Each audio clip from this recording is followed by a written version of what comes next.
What's up, everybody? What's up? How y'all doing out there? It's an exciting day today. The Dallas Mavericks training camp has begun. Let me get situated here, man. Enjoy the music right quick. Making sure everything look right. Everything look good over here. All right. Let's turn this music down a little bit.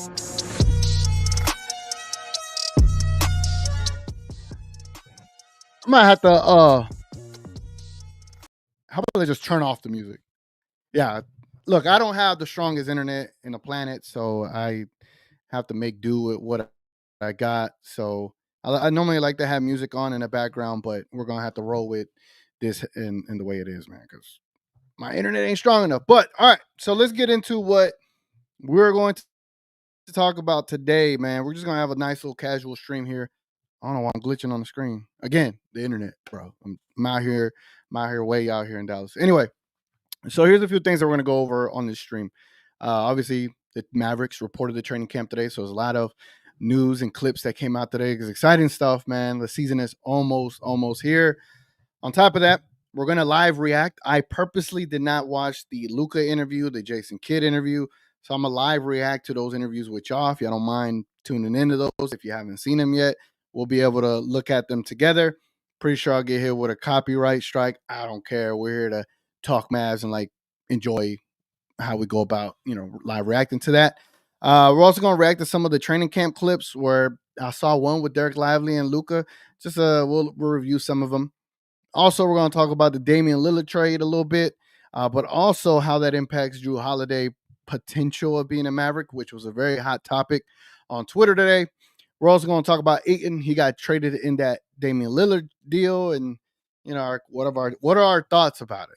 What do y'all think about it? That's a lot of this is going to be just us talking back and forth. And then we'll get into like key dates moving forward for the Mavericks. I know I spoke about this before on a What's Up with the Mavs episode, which I know I haven't done in the last 2 weeks. It's because I'm trying to get ready for the season, man. I got to get, knock the streaming rust off. So I figure I just start doing like streams to really get ready for that instead of doing video format because I could do those at any time, right? And then there's some tweets. Some people share some really hot take opinions today. I mean, there was a lot of stuff about Tim McMahon and what he said, and it was either it was blown out of proportion or it wasn't. You got people expressing their thoughts about a JRUE Holiday deal and whether it should be done and why it shouldn't, and very, very hot topics to talk about. But we're going to definitely have a good stream here and just chat it up a little bit, man. So again, if y'all have any comments, questions, whatever y'all want to say, definitely leave it in the comment section below. I respond to every single comment as much as possible. If you like Dallas Mavericks content and you don't mind me doing random videos from time to time, definitely subscribe here. I'm not a niche channel, but the Mavericks have become my niche in a way. But I like to do a plethora of styles of content. But again, if y'all enjoy Maverick stuff, definitely subscribe here, leave a like on this video. Again, we're gonna have a good time here, man. So I hope y'all are ready, man. We got a comment on here. What's up, Queen? She goes, "What's good, TGK?" You already know. Hopefully we get the We Talk Mavs boys up in here. I don't know if they could come up in here for a little bit and share their opinion. You know what I'm saying? So we'll see. So I already got this queued up. With the Luka Doncic and Jason Kidd interview. So what we're gonna do? How long is these interviews? All right, that's a bit long. That is a bit long. Let me get it situated. All right, trying to think. Like, do I want to listen to the whole thing with y'all? Do y'all want to hear the whole thing and see my live reaction to it? I'm not sure, but we'll see. Eric, what's good? Eric says, good news and bad news. Yeah, I think for the most part, a lot of it is good news. But if you were like a Giannis to the Mavericks kind of fan in that bag one, it's kind of bad news because of the Damian Lillard trade. But for the most part, it's been a lot of good news today, man. Don says, salute, TGK, salute. Nancy says, "Hey TGK, how are you doing today?" I'm doing pretty good, man. Doing pretty good. I spent all day working on a Texas driver defensive online course because apparently I'm a criminal because I drove like 10 miles over the speed limit on accident. It was not on purpose. And so I've been working on that to get my good name cleared. So I spent a good 6 hours of doing that. So I've been chopping at the bit to get online. All right. So let's go ahead and let's live react to this interview.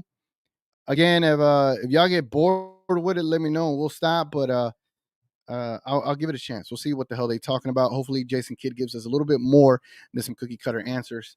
So again, I have not watched any of this, so we're all on live react to this if you haven't seen it. So let's get to it. So we just talked to Luka, and he was saying his thigh is not 100%.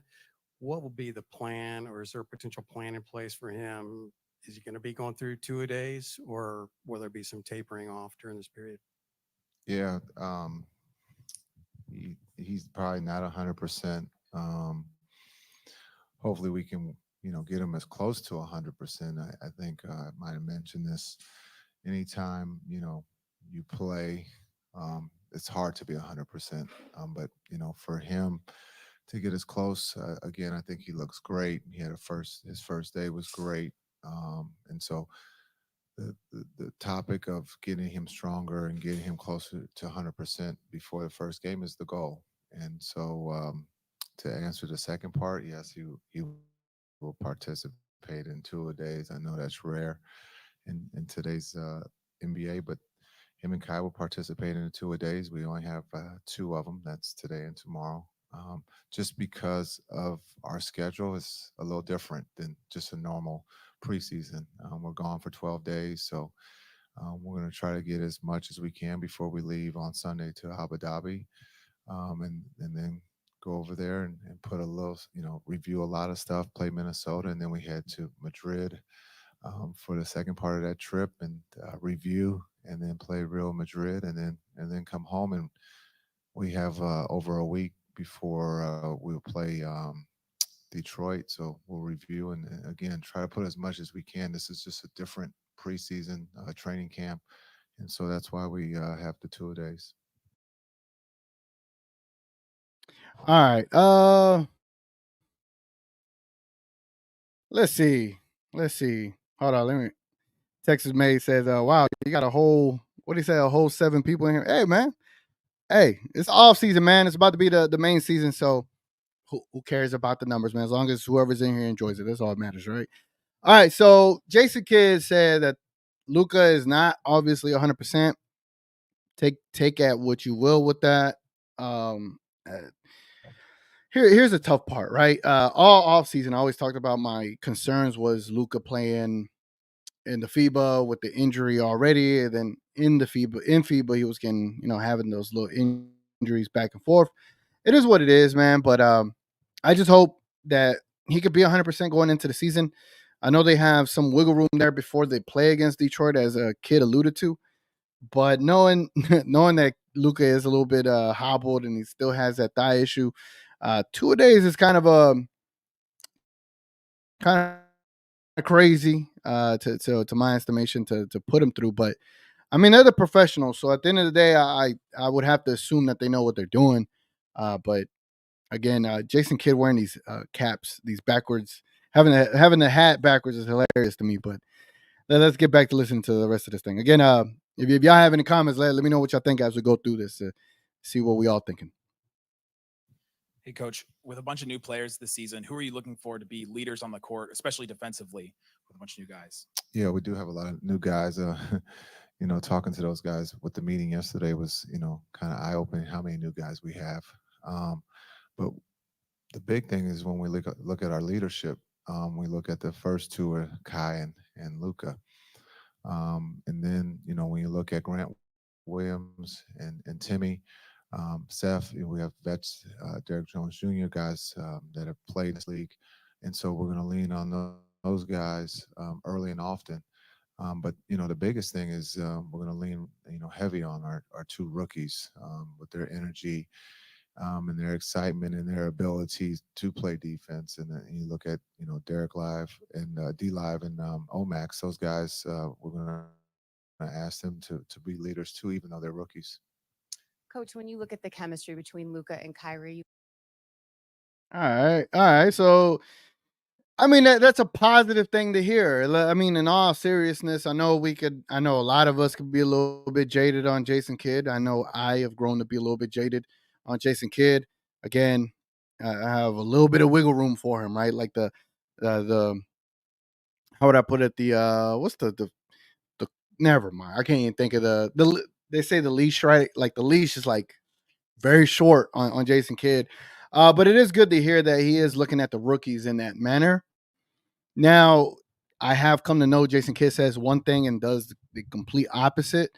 So I'm not sure how much he actually means by this, but I hope it is something that he actually believes in because Omax and Lively do look like they have the potential to be ready, right? Omax definitely. He just has the body type, the length, arm length, pause, and Lively has the potential to really deter so many shots and affect shots and be able to rebound for you. So I just feel like they are a bit of an upgrade to our team. And if Jason Kidd does see that they are ready and believe that they are ready, it's a number of positive vibes, man. And the fact that he's saying it is a good sign. So hopefully that is something that we could depend on moving forward. you guys only got a small sample size. How do you expect that to improve with these guys having a full preseason and training camp and really a true season together on the court? Yeah, I think as much as the trade, we like things to happen right away. But we will continue to grow that relationship. There is a relationship, and then so they had the summer, and now they have preseason to bond. But that's the big question: can they coexist? And it's not that they don't coexist; it's the group around them. I think sometimes we are misinformed. If you have the right pieces around them, they're going to coexist. And after day one, they coexisted at a high level. The group that was out there with them played well. And so I truly believe that this is, when you talk about two of the best players in the world, they're going to play at a high level and they're going to put us in a position to win. Jason, with regards to the two rookies, what are the things that have impressed you so far that has even given you, and you've talked about it, the idea of seeing them in perhaps a starting lineup in the preseason here? And what is it that you want to see from them that proves to you they are NBA ready? Yeah, I think, we've asked them to come, you know, um, here in August, and they've done everything we've asked them. They've worked. You look at D Live and the things that he's done since August.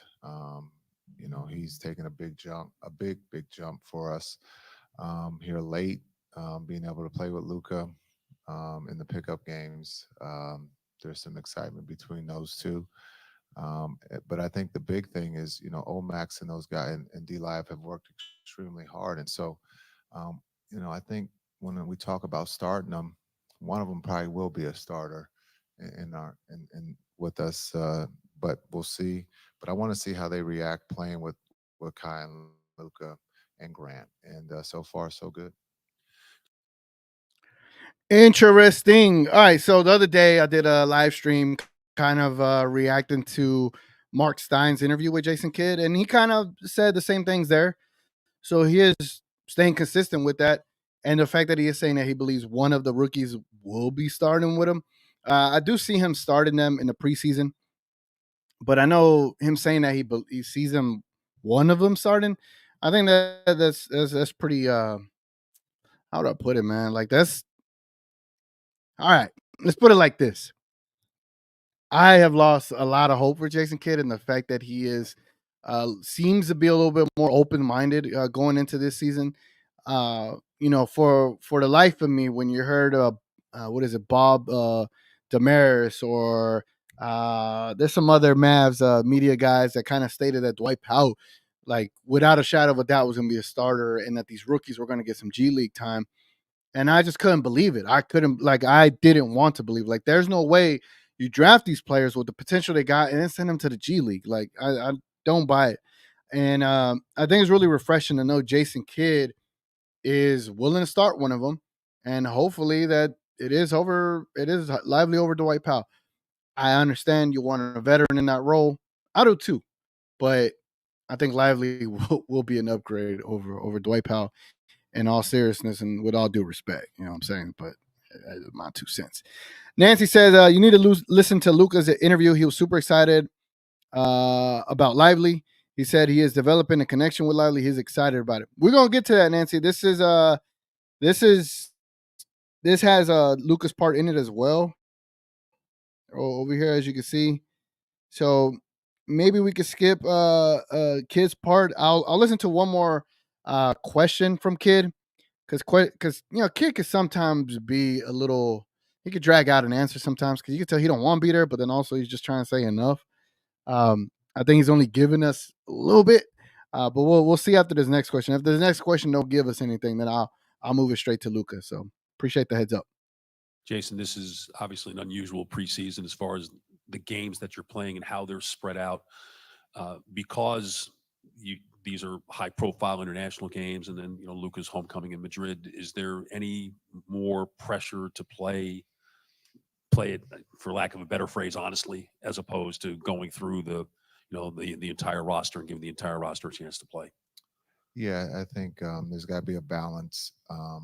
Maybe we play that first group of the first half of both games. We'll make that decision. We got 19-hour flight, so we'll figure that out as we fly 19 over. hours, bro. But I think with the guys that we're taking, we got to play everybody. That would be so disrespectful not to give those guys the opportunity to play in Abu Dhabi. Got to talk to Luka. He's probably going to want to play the whole game in Madrid. And so just to understand that we're still in training camp. But again, we're going to play everybody, and we want to see different combinations. We're going to start with those 2 rooks playing with the big group. And then we'll make some adjustments with Josh getting with that group, that starters. And again, looking at the different centers combinations that we have, and maybe playing a little bit bigger than we have in the past. Jason, Seth had That was a good response. maybe his I'm gonna get best back to that 3-pointer part. season, Let's see what this next shooting question's season like. when he was with Luka for 1 year. He's also played with Kyrie. When you look at that acquisition, how good of a fit do you think that is for him? And also, All right. Yeah, I'm out on the Curry question. All right. So 19-hour flight. That ain't easy. And I do like the fact that he acknowledges that them going on that long of a flight to go international and play the games that, it'd be disrespectful not to play everybody. So I do like the idea that we're going to see Lively and Omax playing on the same floor with Luka and Kyrie. That should be something that we get to see quite a bit. I hope they get at least 15 to 20 minutes on that court together in majority of these games. But that's left to be seen. Yeah, and then that's about it. I mean, I know you mentioned about Luka playing the whole game against Real Madrid. You already know that's a Luka thing. He's gonna want to. So I hope he doesn't play the whole thing. I think he play majority of it, just to satisfy the crowd out there. Kind of, it is gonna mean something to Luka. But all right, man. I feel like that is about as much as we're gonna get from that. There's about a whole nother like 6 minutes of J Kidd. So I'm just gonna move forward because I just know how J Kidd interviews go. J Kidd's interviews are very dry. They give you little to no information. But at least we got the big important question, the important piece is that he does see the rookies as an important piece to this team. And honestly, that's one of the bigger concerns that I had going into this. So the fact that he confirmed that, the fact that he sees them that way, that's big to me. And I'm happy with that. Let's get into the Luka part of this interview. Camp. Thank you. Hey, Luka. Miss us? Nope. All right. Hold on. Last year, you mentioned the chemistry just Hold wasn't on. the same as the year before. Hold on. How can I go back? What? Hold on. That is hilarious. Experience, and we're very lucky to have him in camp. Thank you. Hold on. Hey, Luka. Miss us? Nope. All right. Likewise. At the end of last year, you mentioned that the chemistry just wasn't. Yo, Luka did not hesitate. You're like, nope. All right, so little story behind this. On Twitter, somebody had posted it, and they were like, man, Tim McMahon is out of line. He should be banned. And I played along to like, yeah, we should ban Tim McMahon for hold Hold on, my camera obviously wants to just go out in this very crucial moment. Let me fix that. But so Tim McMahon, right? He says that, and there's someone tweeted about it, and he was like, "Man, why? How does Tim McMahon get away with these things?" And they should revoke his access to the team and things like that. I just found it funny. But now that to hear and see it, you already know Luka's just being playful. But definitely I was egging on the whole ban Tim McMahon thing. And hopefully my cord works. It is working. All right, let's get back to the interview, man. But that was funny. Wasn't the same as the year before that. What can you guys do to try to recreate that sort of chemistry or create the kind of chemistry that you want? I think so far it's been great chemistry. We got great guys. All the new guys that came in are great guys. And I think it's started on a positive note. Luka, you talked, this summer in Europe about the thigh that's still bothering you. What can you say about that injury? Just where it's at, what exactly it is, and what's it look like going into the next few months? It's better. We still got some appointments. So when we get that clear, what is it? We'll let you guys know. Are you able to do everything during training camp? Yeah. Yeah, I think maybe because we have 2 a day in the afternoon, we're going to get some walkthrough, no tape, but I'll maybe talk with Dion to skip some stuff, but otherwise I'll do everything. Yeah, so far, no. So far it's good. Luka, what do you think is the biggest thing you guys need to do to be better defensively this season? Just play better defense, One thing that really we emphasize this year is rebounding. We got to get better on our rebounding, and that's the stuff we mentioned the first day. Luka, along those lines, there were a lot of changes to the roster that were made, to help on that end of the court. What were your reactions and your perspective on those changes this summer? Are you talking about the players? Yeah, the significant amount of changes that were made to the roster. Yeah, I think we got some great players. I think Grant is a great leader too.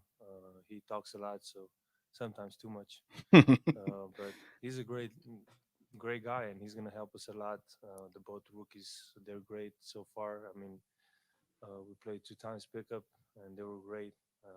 The connection between me and Lively, I mean, is good. He falls really good, which I was impressed. But I think the changes were for good. Okay. Y'all heard that, right? Y'all heard that. He gave Lively the stamp of approval. Not once have we ever heard him give JaVale McGee the stamp of approval. Not once, not ever during the season. So that's good, man. That's good to hear. It's good that he has a good connection with Grant. The fact that they're already joking like that, and he's talking about him like that on the interview shows that they have a good trust and good camaraderie. So that's good to see, man. That's good to see. Richard Case is in the building. What's up, Richard? What's up, man? Mata goes, that's just banter. Yeah, Tim McMahon and Luka. Yeah, I know. On Twitter, I tweeted like, there's one thing I will not be on Mavs Twitter, and that's rational. So sometimes I play along with the stuff. So all right, let's continue this Luka interview. Okay. Eric Mora con Telemundo en español. Telemundo. ¿Cómo se siente estar de regreso en este inicio de pretemporada y cuáles son tus expectativas para este año y cómo ves al equipo en cara a lo que va a ser la temporada? Bueno, muy feliz de estar de vuelta. Lo deseaba, la verdad. Tenemos creo que un mejor equipo que el año pasado. Mucha gente nueva, así que habrá que entrenar mucho, pero lo mismo, ¿no? Ganar el título, ese es el objetivo. I feel like when Luka gives an answer in Spanish, they feel a little bit more descriptive. Obviously, the language kind of forces you to do so, right? In a way. I always like Luka's answers in Spanish. They just sound more enthused in a way because it just feels like when he does his English responses, just like very to the point. And when he does his Spanish responses, like they're nice. It's a breath of fresh air as a Spanish speaker myself. So I would say if you're not, don't know the language too much, that if you were to hear these responses in Spanish, they're a little bit more descriptive to how he feels, and it's good to hear. It's good stuff. Good stuff. Oh no! What the hell? We went straight to Chava, la verdad. There it goes. My bad. Tenemos I creo clicked que the wrong mejor part of the equipo que el video. año Darn it. pasado. Mucha gente nueva, así que habrá que entrenar mucho, pero I'll let y'all listen to the Spanish part lo again mismo, so you ¿no? can learn Ganar y'all el stuff. título, ese es el objetivo. Luka, how much of a difference do you think it'll make to be with Kyrie from day one as you all try to build something and build momentum and all that good stuff? I mean, better for sure. I mean, he came in the middle of the season last year. We didn't have much time. We went straight to playing games. It takes time to build chemistry, especially on the court. So we're gonna have the whole training camp and then the preseason too. So I think it's gonna be way better. All right. That's good. Don says, as a Spanish speaking person, I agree, TGK. See, I'm glad. All right. I'm not alone in that. Obviously, it's where he grew up. He grew up in Spain, Real Madrid. So he's more fluent in that language than he is English necessarily. But he does a great job. He speaks better Spanish than I do. Obviously, it's more proper. Spain, they speak a more proper level of Spanish, not the slang version of that we speak in Mexico. It's not slang in Mexico, but you grow up only around the slang version of it. Anyway, going off on a tangent there, but no, I appreciate you seeing what I was saying. Again, I enjoy Spanish responses. They just feel a little bit more descriptive. It gives you a little bit more emotion to how he feels about specific things, and so it's cool. It's good to hear. And again, the whole Kyrie and Luka developing their rapport, their chemistry. I think obviously we know it's going to be an ongoing thing. I think they're obviously aware of that, and so I think I saw there's a clip that I'll share in a bit, and you kind of get to see a little bit of that chemistry. And the rest has been an issue. The league has some new rules about resting superstar players. How much of an obligation do you feel to play every day, every night? I mean, I play every time that I was healthy. Probably I play some times that I wasn't healthy, so there's no problem for me. Luka, when you talk about chemistry with Kyrie, like Chemistry question. how would we see that on the court? What are the things that you guys need to kind of figure out, need to work out as far as how to enhance each other? That's a good question. I like that. Just playing off each other, Probably, I mean, we're the two leaders of the team. What we do, us two, other people are gonna follow, and we gotta set an example. And that's everybody. It's not just us. We gotta play. There's 5 players on the court, and we're gonna play everybody. So everybody gotta help each other. Look, are you getting tired of the talk about you and the referees and that sort of thing? And do you have a plan in place to kind of try to curb that a little bit? Okay, good question in a way. Question I get every time, but I said it last year. Had some difficult times, but I'm trying. Trust me, I'm trying. Sometimes it's just not possible. Luka, during the World Cup. Hold on. All right. Like the homer in me can like fall for that answer and accept it. The homer in me be like, you know what? I understand.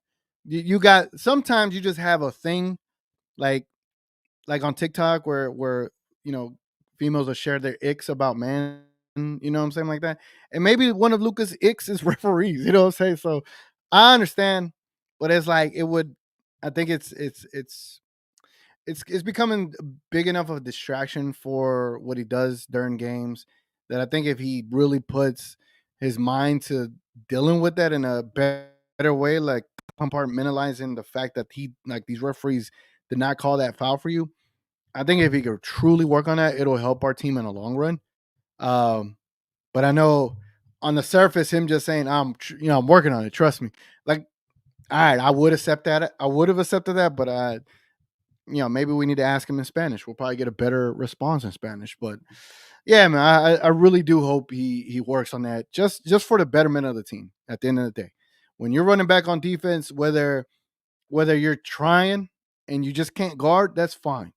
But if you're not running back on defense at all and you're putting your team at a disadvantage on a 5-on-4, that's where it's hurting the team a lot more than it is worthy of arguing with the refs. You get what I'm saying? That's all I'm getting at. Sometimes you were utilizing some off-ball off-ball actions like pin downs, and you were a screener. Do you see those being helpful for you as you kind of build on your fit with Kyrie Irving?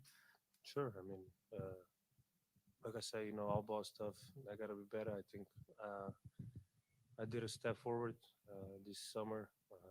I was playing off screens too, so it was better. Less tiring too. Luka, this is kind of a funny question, but you guys, as a team, had the fewest travels in the league last season. You had 10. Why don't you travel more? What? Because it's a loose ball. But like, what is it about your mechanics? Like the 10 that you have, like, do you think even those were all travels? And is that something that you just think your, footwork rise is a strength of your game? I have no idea, but I mean, I think I have good footwork, but maybe that's the solution. I don't know. I have no idea. Hey, Luka. Man, you can tell Luka really don't like doing these interviews, man.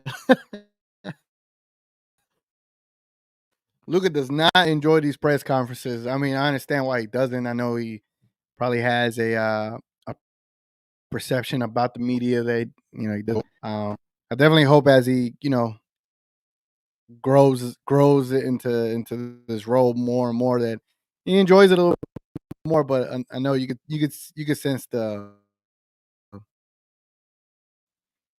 what is it, the hint of defense. What is that, man? How much are you looking forward to Madrid and what it's going to mean for you to play in Madrid? There's a question under he's not those like. circumstances and everything even leading up to the game itself. Yeah, I mean a lot. I've been thinking about this game since they told me I was gonna play there. I mean, we're gonna play there, so that game's gonna mean a lot to me. I was there.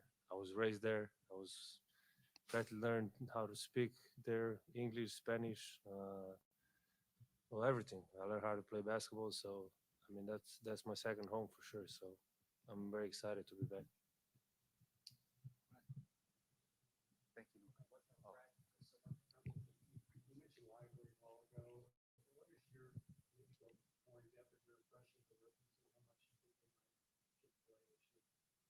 I mean, if they work hard, they're gonna get minutes for sure. Jason's gonna give them opportunity for sure. But as I say, they both fight really well. What I saw from them, I didn't see much yet. There's only been 2 pickups and first practice. But so far it's been great. They listen to you, and that's all you need. And they do the work. Luka, otra pregunta y precisamente Hey, sobre el Spanish viaje question. a Madrid. ¿Qué representa para ti regresar a Madrid, jugar Listen to en his response. gente Watch que this. te ama en Madrid y qué tanto te ilusiona y te emociona esto? Muchísimo, como he dicho antes, desde el día que me lo dijeron, tenía ganas de estar ahí. Es pronto ya y me emociono porque es mi casa. O sea, he jugado ahí 7 años, he vivido ahí, lo he conocido todo ahí, así que Madrid me dio la vida de poder estar aquí ahora, así que estoy muy emocionado de poder estar de vuelta. Thank you. Yeah, that was a great response by Luka. Again, his Spanish response is always important, obviously. That is a language he learned out there in Spain. Okay. All right. So what we got here? Richard says, would the question suck is the question suck is like he knows Cuban is writing him. If Cuban is writing those questions, I hope not. I mean, I will probably see the question about the traveling one felt a little Cuban like, but all of the questions they were fair. They were good. They were good on the surface. Especially the questions about speaking about Derek Lively and then also about Madrid and then also how he sees the upcoming season. The Spanish questions are just always he always gives you a little bit more in those questions. Martin, what's up, my guy? What's up? He says, it is hard to understand what people want from you when you're not born American. Yeah, and Luka has had a different trajectory, right? He was born in Slovenia, moved to Spain at an extremely young age, and then had to learn a whole different country and how to navigate and communicate out there. Then when he's on the top of the world in Spain, then he has to move to America and adapt. And you have to adapt to Dallas, Texas, of all places, you know. And it's for Luka. I know he's in a great position. Obviously, he's playing a sport that he loves. It's a great life in that realm, making good money. But also, it's a lot of movement, man. You're away from your family. You've been doing this since you were a young kid, a young teenager. So again, I think the more he's around here, the more he gets to kind of communicate with people. Hopefully, he's really starts understanding what people do want from him, right? And they just want him to be the best. They want him to win championships, especially Mavericks fans. We want him to be successful here along with our team. We don't want it to just be so one sided, right? We want both of them to be successful. A wild place, Dallas. Yes, man. Dallas is very much a wild place. That's why I don't live in the city. I stay outside. Because if I was in the city, I'd be in trouble. All right, so y'all let me know what y'all think of that interview of Jason Kidd and Luka's training camp interviews. I want to get into some of these training camp clips, if y'all don't mind. Let's see what we got. So let me cue this up for y'all. So there's a few clips that I saw today. I want to share with y'all, see what y'all think about these, because these were kind of fun to see. Here goes this one right here. So this is Luka Doncic. He is doing like a pick and roll from Kyrie. Well, it was like a give and go from Kyrie. And then a little lob to Derek Lively. But as you can see, here's the impressive thing about this, which I hope this is something that they continue to do. See how he gave it to Kyrie. Kyrie gave it right back to him, but set a screen or pick, and then threw a lob to Lively. Here we go. One more time. Luka got the ball, gives it to Kyrie. Kyrie gives it back, sets a screen. Luka throws it up, lobs it up to Derek Lively. That is going, if they begin to utilize the players this way. Again, the whole thing is about playing off of each other. And if Luka and Kyrie could play off of each other and create actions and create looks for other players, that's going to be beautiful. And here we see another example of it here. So here we go. Luka's bringing up the court. By the way, Luka looks like he is in shape. Look at this. Does he not look like he is in shape? Very much in shape. So salute to Luka for being in shape. Because I know there's been a narrative, and I hope I hope last year was the last of it, and this year he came in shape, in very good shape. So here we go. Luka is posting up Tim Hardaway right here, kind of just shielding him off, right? Then gives the ball up right here to Kyrie as Kyrie is coming up for the ball. Kyrie takes the ball, then he drives, he kicks it right back out to Luka. You see, there's Curry and Green on Kyrie. I'm pretty sure Tim Hardaway was coming to help. Kicks it back out to Luka. Luka then gets the ball, obviously, crosses up Tim Hardaway, takes him to the post, fakes it, under, bang, point. Now, you can see some chemistry here where they're chit-chatting. But look, this is another action of playing off of each other. It's not directly off of each other, but it is creating, looks and actions for each other. And I just see this as a positive, man, because when you got the defense on an island in this regard, as where you have to move your eyes, you know what I'm saying? You have to look for the ball and you have to look who has the ball. And when you got two players like a Kyrie and Luka, whenever they're moving around, you got to know where they're at. That's where it helps. Versus, now let me say this. So the idea of creating these actions and having them running around, passing, giving goes, the reason that works, it's better instead of just isolating on the time. Because if you isolate Luka on, say, the left wing, right? Everybody from the center, power forward, the 3, the 2, and the 1 guarding him, everybody could see him. As opposed to if Kyrie's running around, send a pick for him, Kyrie goes around that defender, throws it right back to Luka. Now think of it, right? I just said Kyrie and Luka. That means Kyrie is probably going baseline. He's going to come up around. Luka's going to drive. That means three defenders have to locate where Kyrie going, where Luka is at, and who the open shooters are.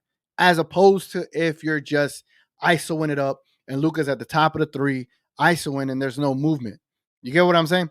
You want to make it more difficult for the defense. You want to make it difficult for them to follow and keep up with where everyone is at, because the Mavericks have weapons on this team, and if they could utilize them correctly, like this right here, this is where it really starts to pay dividends. Just look at this. It's a simple action, but you have to have eyeballs on where the star players at, right? And it gives you open looks like that. So again, I hope I ain't lose you on that. I get animated, bro. I get animated. All right, so here's another clip I saw today, which is pretty awesome. Derek Lively looks like he lost the handle there. He hit a little fadeaway. I was like, man, is he in the lab with Dirk or something? Like, so he dribbles right here. The ball goes kind of high, but he used it as a fake, and he drilled the shot. Yeah, you could kind of tell he's probably upset that the ball went up that high. Could have been, carry if he dribbled it again, but he did good.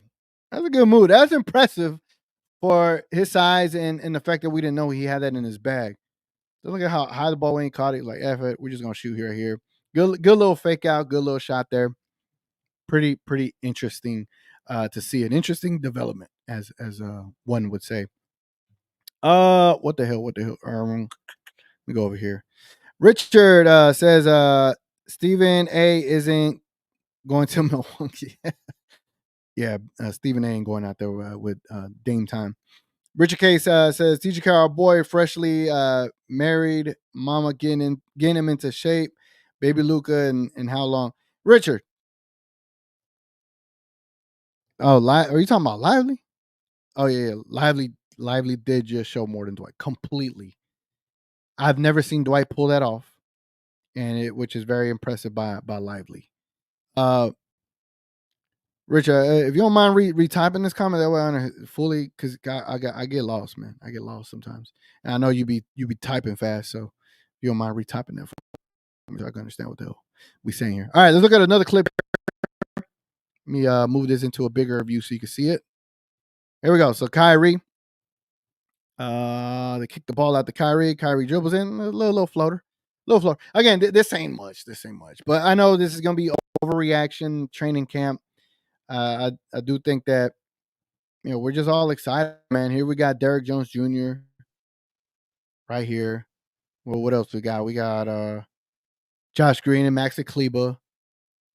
Josh Green again. He posted that on his Instagram today. So again, it's exciting, man. Like, we got Mavericks basketball back. It was Luka saying that Grant Williams is a great leader.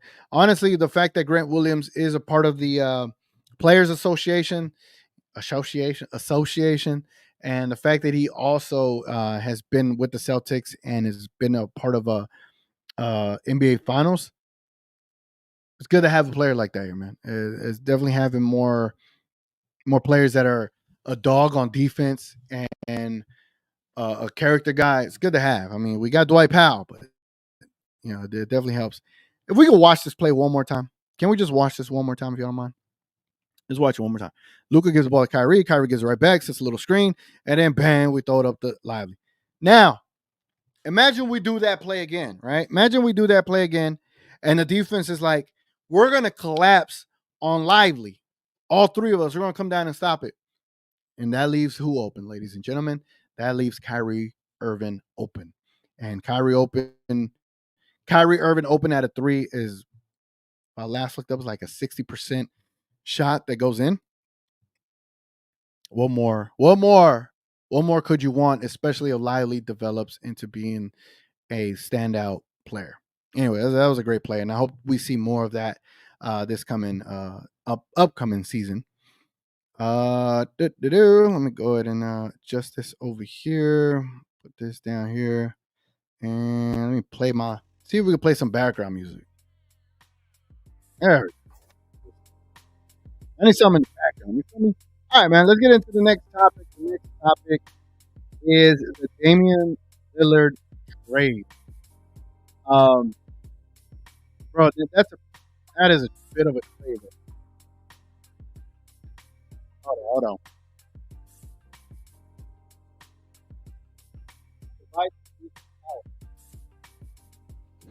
I ain't trying to end this stream right now. Why I didn't have this connected prior? It's my fault and my fault only. Why I didn't have this connected? Only got myself to blame, ladies and gentlemen. This is why I'm doing this, right? This is why I'm doing this, to knock the rust off, man. Because who does that? Who sets up a live stream and then not have it plugged up? There we go. All right, we're good. We're good to go. Sorry about that. All right. What was I talking about? What the hell was I talking? Oh, the Damian Lillard trade. But before we get into that, man, let's get into some of these comments real quick. Here we go. Don says, if he can hit that midi all day along with his defense, start him right now. As Ro will say, not now, but right now. Yeah, right now, man. I'm totally convinced. But also I'm a little too hyped into seeing what they did today. So is it the right move? At this point, yes. Do it. Now let's get it over with. Let's start the campaign where Derek Lively develops as he goes along. And the best way to develop is to get the experience. I think this team is going to be good enough to get wins, even with Lively starting. But I think the experience of him being able to play with Luka and Kyrie early on is going to be massive for his development. By the time you get to the All-Star break, he's probably going to come into form and come into shape as to a legit starting center. But you have to get that process starting now if that's what you want. Chico, if Dwight can be our third center in rotation and not play, the key aspect there is not play. Not play is the key aspect there. Yeah, if he's our third center, then that means we're doing pretty good. That means we have two centers that are an improvement on Dwight Powell. Again, I feel like a lot of the times, a lot of the Dwight Powell discourse could be deemed a little unfair. And I think it is. It is unfair, and it should be guided more towards the front office, which I feel like it is as well. But sometimes they don't pay attention because they look at the analytics and they feel Dwight Powell's been doing great. But that is because he always gets to play with Luka Doncic. If you put me to play with Luka Doncic and I hit 50% of my threes, I'm going to be looked at as great, when in reality, I'm just good because of Luka. And if I were to go to a different team and I play with someone that cannot facilitate like Luka, my shot percentage is going to go down because it's going to be guarded more. It's going to be defended more. And then my real stats are going to come out. You get what I'm saying? I feel like I'd be spitting. I'd be saying like things, and I feel like I'd be alone sometimes, you know? Mara says there was one comment on Twitter X saying Lively is not a Tyson Chandler, but a they saw one highlight and they're like, oh, that's the next coming of Dirk. That's hilarious. But I think if he has that in his game, it would be nice. But he's definitely more Tyson Chandler prototype. That's hilarious. Again, today was a day to be irrational on Twitter. It was a lot of overreaction, but it was a lot of more hyped up, just an enthusiastic reaction for the Dallas Mavericks. I mean, I know I was part of that, and I ain't going to act like I wasn't, because I definitely was. Nancy, JK, attitude seems totally different this year. It kind of feels like his seat is warm. Oh, Jason Kidd. Yeah, he did look a little bit apprehensive in his interview, because you could tell he was twiddling his thumbs. He was scratching his head. Like, he's like, yeah, I felt that. I felt that. For whatever it is, I hope he is on a hot seat, because we need him to be better. We want him to be better. I like Jason Kidd at the end of the day, but if he doesn't get the results, he doesn't get the results, and he's got to go. He got to go. Got to go. Let me pull up.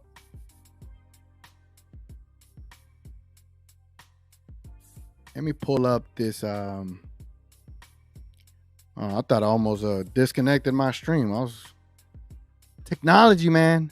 Technology be a whole thing. Oh. I don't know if I should show y'all this. Hold on. I'm seeing some on Twitter. All right, here we go. Breaking news, people. Breaking news. Apparently Tim McMahon was on the Hoop Collective, and he confirmed something. Let me see if I could make this picture larger. Can I? Yeah, I can. There it goes. All right. So the homie KT_3410 says Tim McMahon on the Hoop Collective just confirmed that the Suns were willing to trade Ayton for Tim Hardaway Jr. and Rashawn Holmes. Now, if y'all do recall, who broke that news on We Talk Mavs 3-4 months ago? Bibbs from the Mavs Outsiders. If y'all don't know who Bibbs is, I'm pretty sure you will know. He's on Twitter, Bibbs Corner. He's also one half of the Mavs Outsiders, with Reese on there as well. And he broke this live on We Talk Mavs as we were talking about it. And he said the issue was that the Mavericks wanted to add McGee to the deal, and they were kind of like strong, headstrong on that. And here's the thing. The fact that we ended up waiving McGee, like, why didn't we just do that deal? And part of me doesn't even want to think about it. I really don't want to think about it. So I'm going to just move on because I don't want to think about it. I don't like, nah. All right. We're going to move on because if I stay on this topic, we're going to be on here all day. They should have pulled the trigger when they had the chance and they didn't. And, we just got to live with what we got. All right. So here's what I want to show y'all. I want to stick to what I was supposed to stick to for our show. So here we go. So earlier today, Damian Lillard was traded to the Milwaukee Bucks. The deal was a 3-team deal with JRUE Holiday, DeAndre Ayton, Toumani Camara, a 2029 unprotected first from Milwaukee, an unprotected swap rights in 2028 and 2030 to the Blazers. Phoenix also lands Nurkic, Grayson Allen, Nasir Little, and Keon Johnson. And it said the Blazers remain engaged elsewhere on deals on deals and will are. All right, that was a typo there. And are expected to immediately engage contending teams on trade talks to move JRUE Holiday. All right, so quick analysis or quick thoughts on Dame Time going to Milwaukee. Here's my analysis. I think that makes them a very, very scary team, especially with Dame and Giannis. What it really does, it allows Giannis and Dame Time to open up the floor for Middleton. And a Middleton with a wide open midi all game is going to be tough to guard. So great for Milwaukee. It's also great for the Miami Heat because I don't ever like to see them being successful. So I'm happy for that. But Phoenix, let's talk about Phoenix. They gave up DeAndre Ayton. They said, shoo, right? We want Nurkic, Grayson Allen, Keon Johnson, and Nasir Little. Can we say that the Suns got worse? Like, you gave up on DeAndre Ayton. He is a top 7, top 8 center in the league, and you gave up on that for more role players and Nurkic, who is injury prone out the wazoo. Same thing with KD as of late. Recently, KD's been very much injury prone. Devin Booker has injury issues with hamstrings or his quads getting pulled. And Bradley Beal hasn't been 100%. He probably will be 100% going into this season. So him staying healthy is also going to be important. So now you had a player in DeAndre Ayton who was never injured, consistent, gave you a good 18 and 10 every single time, and you lost that, and you brought in more injury-prone guys. You brought in a Grayson Allen, who is not going to make it even better for us to like him. We're going to dislike him even more. So the Phoenix Suns are an interesting team, to say the least. But I think the aspect of this entire trade rides on JRUE Holiday, and there was a big talking point on Twitter when it came to JRUE Holiday. But before we get into that, let's get into some comments right quick, man. What's up, Knicks? What's up? What's good? What's good, man? Hey, look, man, we're just having fun chatting it up here. I appreciate everybody that is in here talking Mavs with me. Again, if y'all don't mind leaving a like on the video, it helps a long way. Again, if y'all want to talk about specific things, this is your show too. Comment whatever you want to talk about, man. Any good Mavs news? All right, here's the good news. The good news, the Suns got worse. If you hate Miami, they didn't get better, so that's good news too. And it seems like Lively might be a starter, and the fact that Jason Kidd is kind of open to starting one of him, Omax or Lively, that is good news as well. That our coach is not stubborn going into this season as he was last year. Richard K says, was saying TGK, Luka, new wife, giving him all the exercise he needs, getting him. I see what you did there, Richard. I see what you did. Next, so we giving up on getting a center. Sorry, but I'm not buying the Lively hype. If they are trying to win a championship, which is long overdue, Luka is in his 6th year. Keep in mind. Hold on. I got something for you, Nick. Hold on. I got something for you. If I could. There we go. I got something for you. So you say that, right? You say you don't buy into the hype. Well, let's get into it, man. Let's get beneath the surface. Let's get beneath the surface. If you recall this sound, I used this sound in last year's pregame shows. It was a whole segment. Let's get beneath the surface, man. So here's the thing. Here's how I look at it. The Mavericks dropped the ball when it came to DeAndre Ayton, right? We didn't pull the trigger. It could have been Tim Hardaway Jr. and Holmes and maybe 1 second-round draft pick. But we wanted to play hardball and add McGee and make them take on more money. They're already at the limit. And we forced them to take more money. Well, we didn't force them because we didn't get the deal done because we didn't pull the trigger.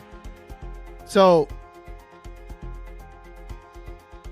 to answer the question, Knicks, honestly, it's not that we've given up. It's just I think we have no choice but to start developing Lively now. I think that's what it really ultimately comes down to. We have to start him now. And because of either the hesitation by the Mavericks, because they were potentially strong-arming the Suns, for whatever reason, they had that deal done. They didn't pull it. And now they're scrambling, having to figure out what they need to do. Thankfully, Lively has promise. Has he shown it? We haven't seen it yet. But he has promise. Will that be something that we are able to capitalize on with developing him a lot sooner than we should? I don't know. But I hope so. Now, I totally agree. That a championship is long overdue. Luka is in his 6th year. But damn, Luka's in his 6th year? No, he's not. Yeah. That's crazy. Anyway, Knicks. But yeah, man, I feel you, bro. I think we're all in the same boat. I think it would have been better if Ayton was here and Lively was backing him up. That would have been a better case scenario. Speaking of case, it would have been a better case scenario for the Mavericks for win now and develop for winning in the future. That would have been ideal. Unfortunately, it didn't happen that way. And this is where we're at, man. We're kind of stuck in that sense, in that regard. But I hope they definitely develop Lively a lot faster than they should. I'll leave it at that. Just saying, everyone, if Richard K says that, just saying to everyone, if you're going to trade someone, you want to build them up. TSJ, I hope that's what's up anyways. If he's going to be a 6th man, he's definitely going to have a lot of value.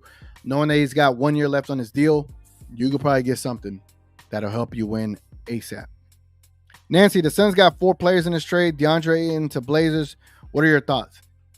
Yeah, my thoughts are the Blazers. Hold on. I need to see the Blazers. I think they got a young, nice squad. Hold on. Let's look at their roster.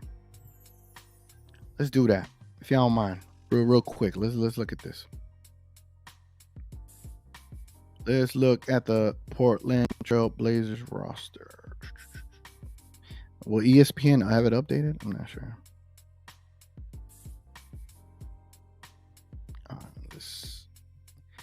Navigating StreamYard is definitely different.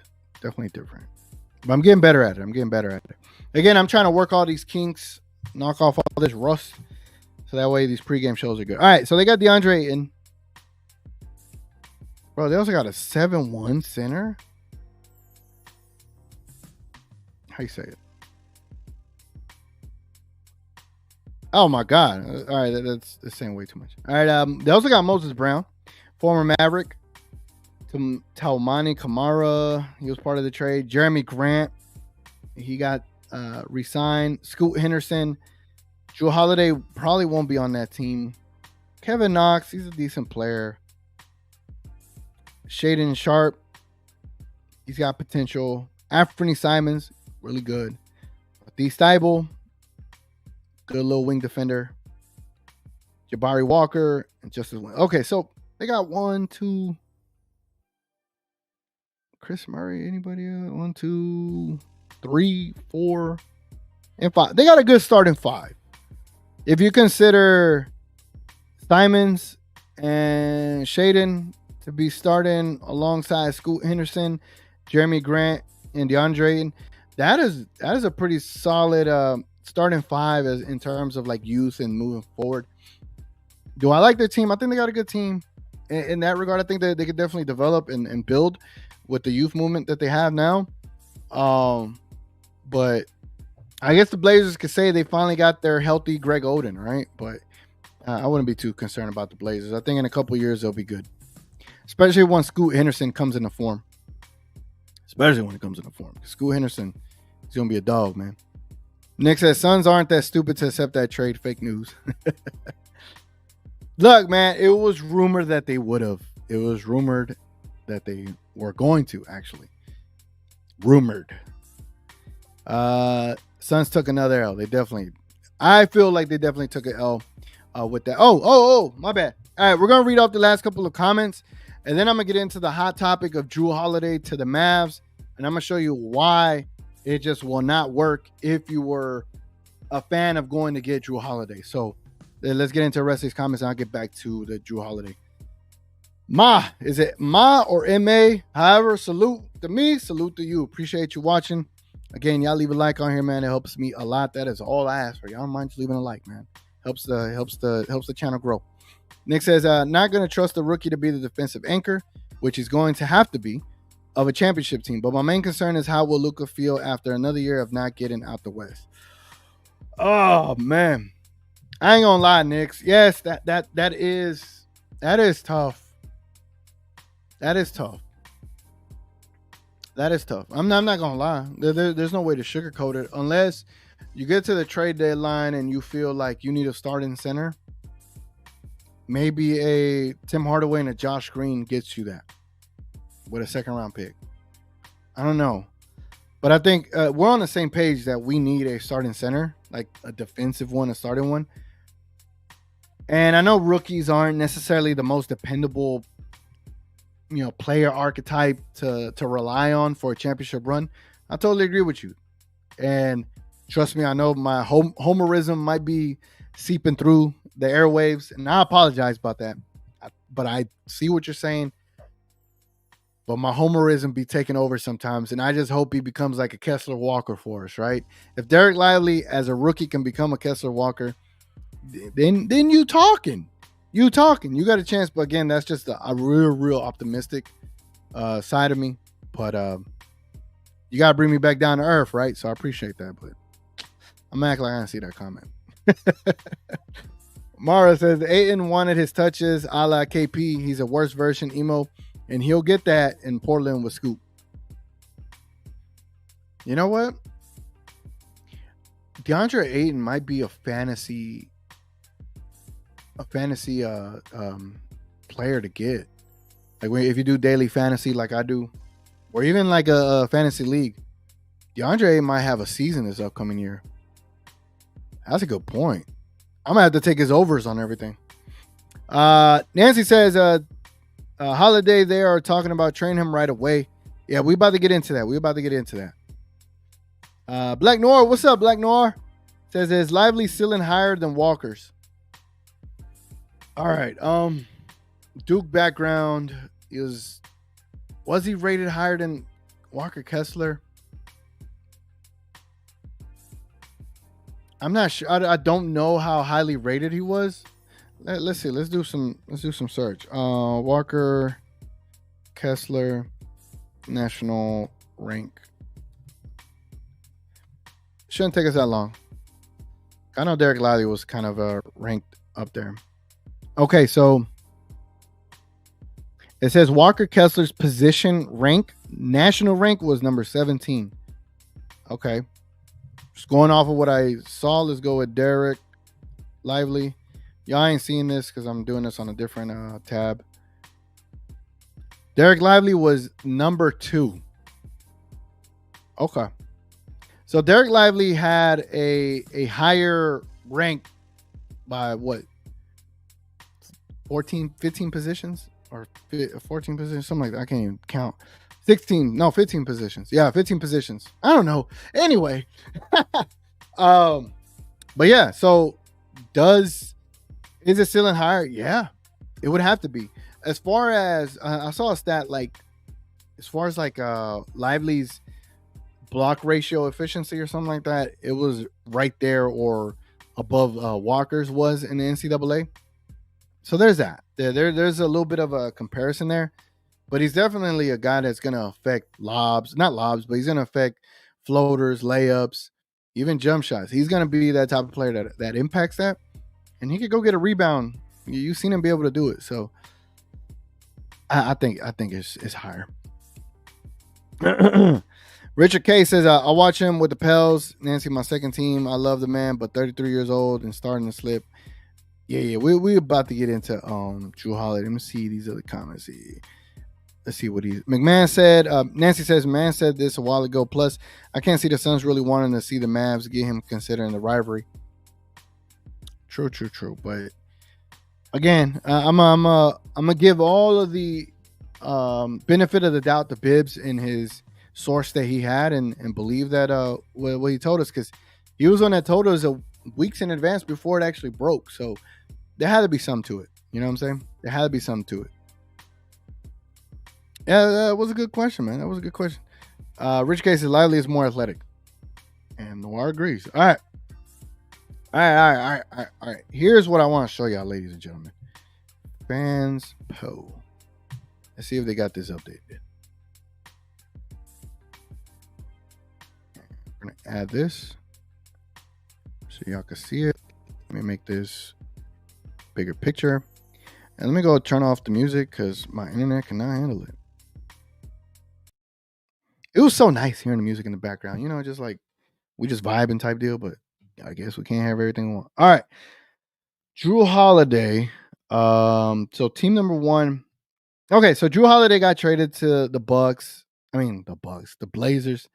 And everyone, or not everyone, but a good majority of people were interested in his services for the Dallas Mavericks.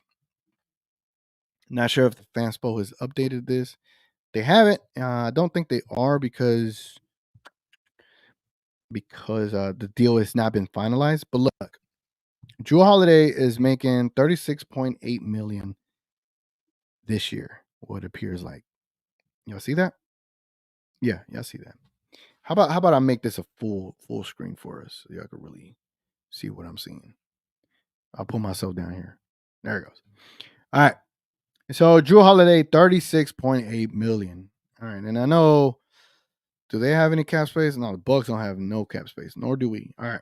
So a deal that would work, say for Portland, this is what 29 mil. So that's 29 mil to 36 coming in. Will this trade work in theory? I think there's like a threshold that they have to be within to make it work. This might work. Okay, it works. But I don't think it really works. You get what I'm saying? So let's say let's say we needed to add another player. I definitely ain't trying to trade no damn Josh Green. Definitely ain't trying to trade no Jaden Hardy. But all right, let's say this deal works. You're probably gonna have to add a second round pick, right, to the Bucks. Again, in theory, this is this is the Blazers. So Rashawn Holmes, second round pick, and a Tim Hardaway Jr. This would be your best case scenario to get a Drew Holiday. That would be your best case scenario. Would the Blazers accept this? One, I'm not sure because I think Tim Hardaway Jr. has one more year on his deal, and same thing with Rashawn Holmes, or 2 more years and a player option. I know Drew Holiday has 2 more years, 1 year being a player option. Again, Drew Holiday, if y'all didn't know, Drew Holiday is 33 years old. Let's see, y'all seen this. Y'all already seen this. He is 33 years old, and it's not to say that he wouldn't be a fit here. You would have to change the team in a way where you would have to utilize Luka more as a forward to make this make sense. So say you end up keeping Hardy and Josh Green. That means Hardy would have to become your 6th man. Do I believe he could do it? Yeah. But is it something that I would prefer to ease him into? Yeah, as well. So if you get Drew, there's no reason you're going to trade what you're going to trade. You're trading size. You're getting rid of Tim Hardaway Jr. and you be getting rid of Holmes. You got rid of a center, and we desperately need centers, don't we? So we got rid of those 2 players to get a 6'3", a 6'3" guard. Now, I love Drew Holiday and what he brings, but he has gone on record to talk about, considering retirement at the end of his deal. So there's many things to say about this potential deal. One, there's a few pros and there's a lot of cons. And I think for this aspect of it, for potentially trading for him, he is a reliable shooter. He is one of the best defenders out there in the league. At 33 years old, though, he's going to take a step back. He's going to have to take steps back in his game because it's, father time, right? And then the way you have to make it work is he would have to be your starting point guard or your starting 2 guard. Kyrie would have to start at point guard, theoretically, in this roster depth chart. Luka would have to be your 3, and Grant would have to be your 4, and Lively would have to be your 5 if we're going that route. Would it work in theory? Yes. But then who is your backup? Your backup for center is Dwight Powell, unless you're going to use a mixture of Kleba and Omax, which Omax could probably play small ball 5. Who's the backup to the 4? Again, it's going to be probably Derrick Jones Jr. Now, when I think of it, it's not necessarily too bad, but who is Derrick Jones Jr. going to guard at the 4? Let's be honest. Who's going to come in for Luka at the 3? Dante Exum. Okay, who's going to come in for Kyrie at the 2? Or Holiday at the 2? Steph Curry. Okay, I can see that. And then Jaden Hardy could come in for Drew Holiday at the 1. Or Kyrie at the 1. In theory, that'll work. And listening to myself talking about it, it sounds good. It does. Damn. Did I just convince myself? But I just feel like we cannot rely on Dwight Powell, bro. We can't. And I think that's going to be the main thing that gives me the most hesitation about this is that we're not going to be able to rely on Dwight Powell in this instance. But I damn near almost convinced myself. But for me, I'd have to be out, bro. I'd have to be out. It's a lot of money going to one player, and you're already above the threshold. You're Mark Cuban ain't gonna want to be above it for that much, for that longer. I just don't see the deal happening, bro. I don't. And nothing against Drew Holiday. It's just the Mavericks. I feel like we'd be trading away quite a bit. We'll be trading away size. We'll be trading away a potential 6 man, and that's my 2 cents. Let me see what y'all thinking, man. Where we at? Where we at?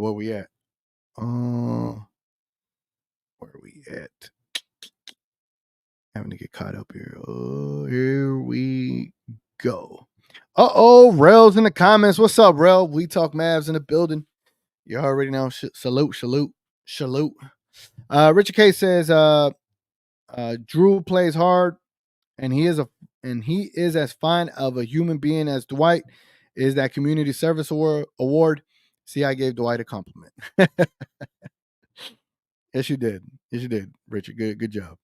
Mara says, I think either the Celtics, Sixers are going to swoop in and take Drew. You know what? I was thinking I didn't think about the Celtics, but definitely Drew to the Sixers for James Harden. That'd be a pretty good deal for them, especially knowing that they got Maxey. That wouldn't be a bad deal for them. Black Noir says, as much as I don't like this guy, he is on our team. Markieff Morris is another body at the 4. Oh, man. I forget about this guy, and for good reason. Because, like, what minutes is he going to get realistically? Like, is he going to be able to play? Where is he going to be able to play, and what minutes is he going to get? I wouldn't put him above Derrick Jones. I wouldn't put him above Kleba or Omax. Personally, I don't want him on the team, but I feel like he's our Udonis Haslem. He's our Miami Heat version of Udonis Haslem for us, without being here as long as he has. Nick says, TGK, what do you think the Mavs ceiling with current roster? Make a poll for it. All right, I appreciate that. Let me make one right quick. You know, it's been a while that I've been able to create polls solely for the simple fact that that I'm using a different streaming platform, so it's not as conducive to me to be able to create the polls like I like. But we're about to create one. Here we go. We're gonna start a poll. The ceiling. We're gonna go off of playoffs as ceiling. I think they are a playoff team. So the Dallas Mavericks ceiling. Option number 1 is I got y'all. Hold on. Bear with me. Exit.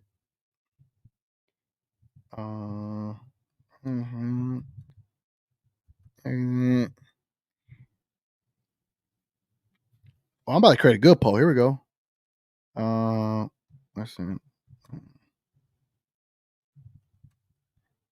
Or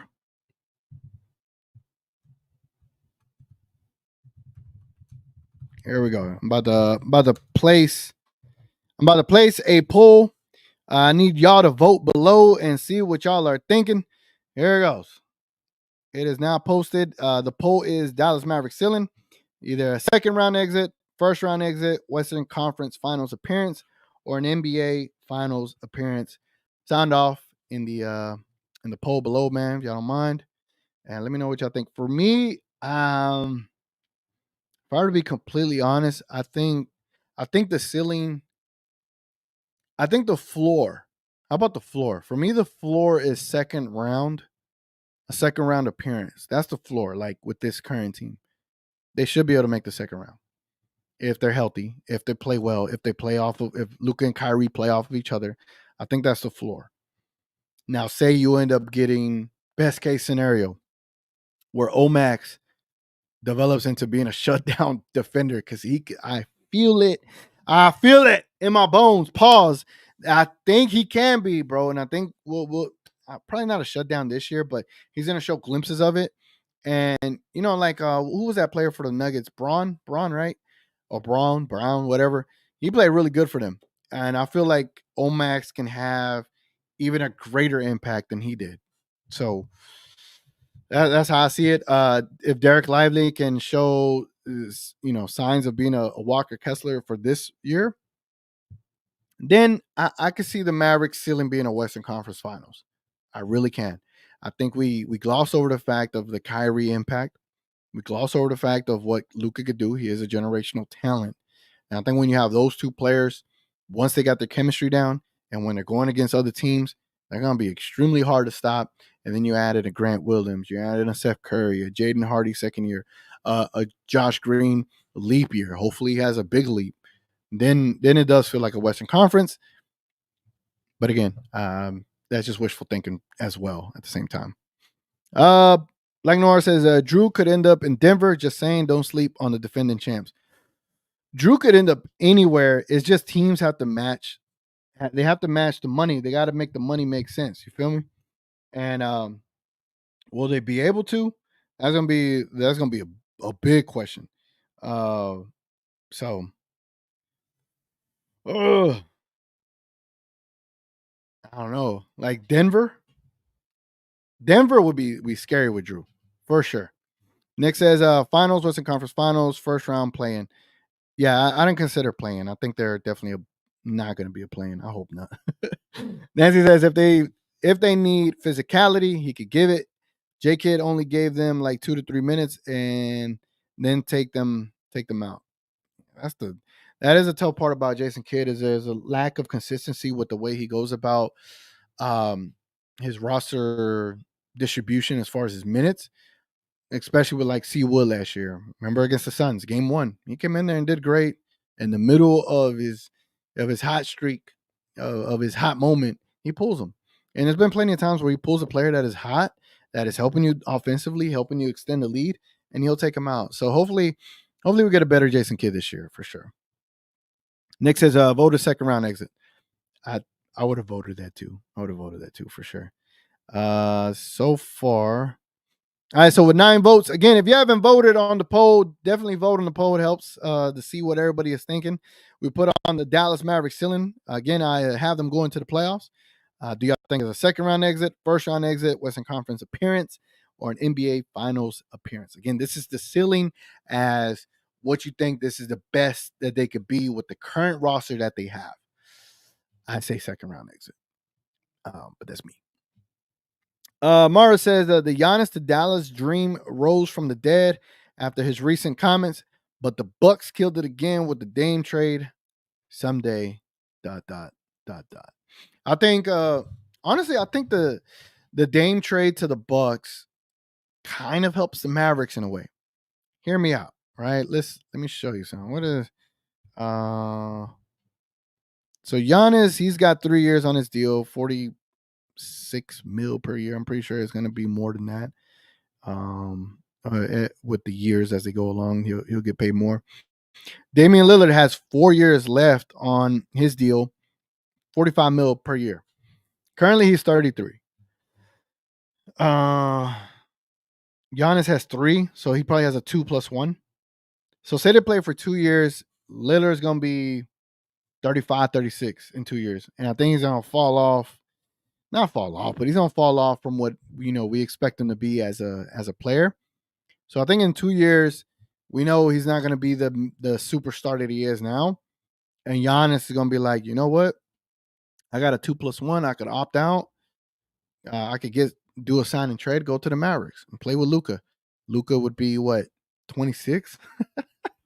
Luka would be 26 in this scenario, bro. And Giannis would be probably in his 30s prime time, playing with Luka.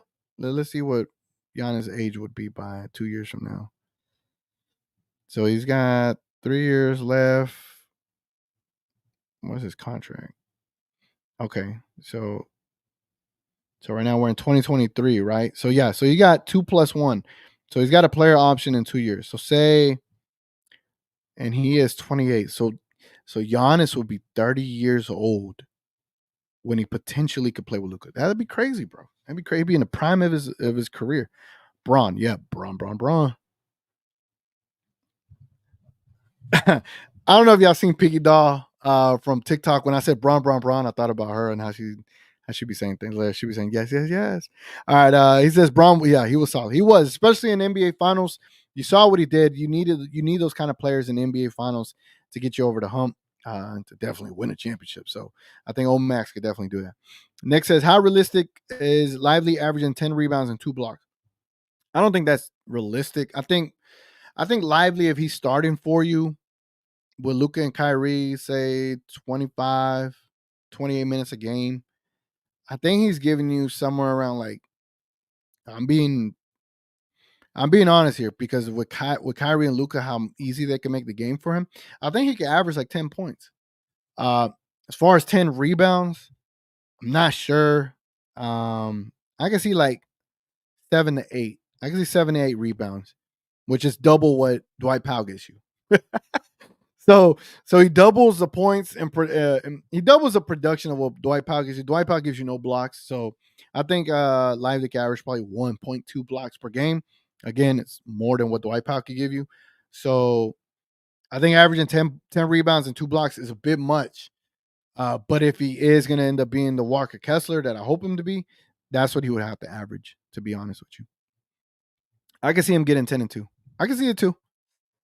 But I don't want to set that expectation on the young rookie. You know, I want him to. I think he's going to have a slow start in a way. I think he's going to have like positive moments, but also have a slow start, probably hit a lull, and then he'll get better as the year goes along. And then from like the All-Star break to the end of the year, I think that's when he'll probably start to average 9 to 10 rebounds and probably a block and a half per game.